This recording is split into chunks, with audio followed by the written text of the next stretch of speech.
Alam niyo ba na ang Sangguniang Kabataan o SK ay hindi lang tungkol sa basketball at pa-contest? May malalim itong kasaysayan. Tara, check natin. Nagsimula ang lahat noong 1975. Tinawag itong Kabataang Barangay o KB sa ilalim ni President Marcos Sr.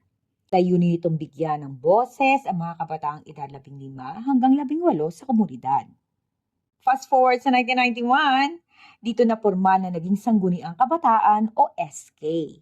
Binigyan na sila ng 10% budget ang barangay para sa mga youth projects. Power, di ba? Pero muntik na itong mabura. Marami nagsabing puro korupsyon daw. Kaya noong 2015, ipinasa ang SK Reform Act. Bawal na ang Kamag-anak Inc. o Anti-Dynasty. At itinaas ang edad sa 18 hanggang 24 para legal na silang accountable. Ngayon, pinalakas na ang SK.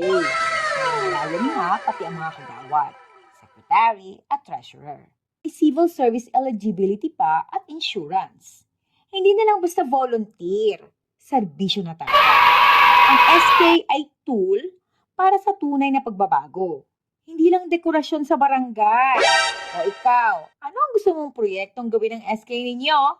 Just comment below.